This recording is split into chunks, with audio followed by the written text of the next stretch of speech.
This is the story of a young boy named Sam who had a bad habit of getting very angry very easily.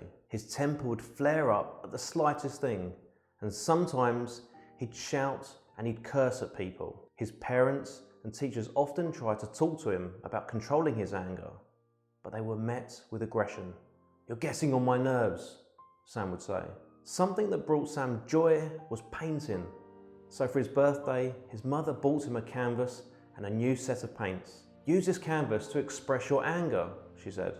"Whatever you feel angry about, you can paint it on that canvas to get rid of your frustrations."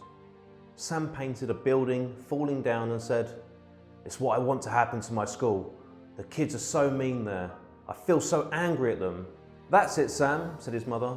"Now do it again. Paint whatever you feel inside." So he took another canvas and he started painting. By the weekend, Sam had created several disturbing pictures. His mother went to his room and asked him what the paintings were about. "This one's about those kids that act so cool.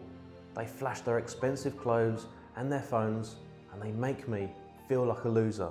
"The next is the teacher who keeps saying I don't behave well enough unless I'm disappointing." "The third painting is about Dad, who's always telling me how well he was doing when he was my age." "Okay," said Sam's mum. "Now tell me, what is the one thing that these paintings have in common?" "They show how angry I am," replied Sam.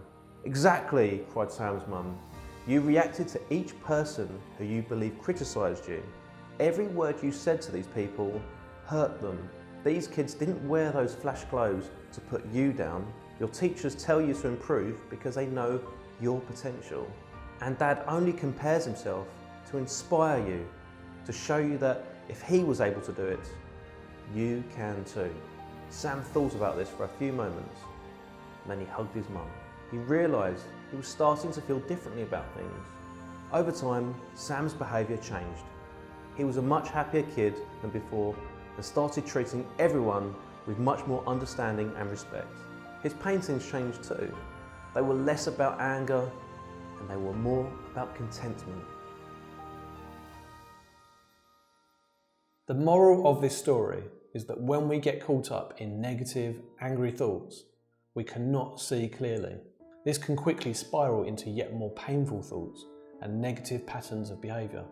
Instead, by learning to manage our anger and crucially changing the way that we look at things, we can protect ourselves and keep feeling good. Rather than blow up at people, Sam started to use his art as an outlet for his frustration. And as he learns to take his mother's advice of seeing the good in people, Sam begins to attract more of the same into his own life. Sure, sometimes anger is an appropriate and human reaction, but when our anger regularly goes onto autopilot and starts to threaten the sense of well-being, it's time to take action. There is a saying that goes, holding on to anger is like drinking poison and waiting for the other person to die. That is, there is nothing to be achieved from harbouring bad feelings. In fact, the law of attraction teaches us that vibrating on a negative frequency stops us from attracting what we really want. So ask yourself this: what anger or resentment do you hold on to that prevents you from feeling happy and from receiving all of the blessings that the universe is waiting to bestow? Could you channel your frustration into something more positive? What do you need to reflect on and reframe in a positive light? When you focus on seeing the best in people, you'll feel like you're living your best life.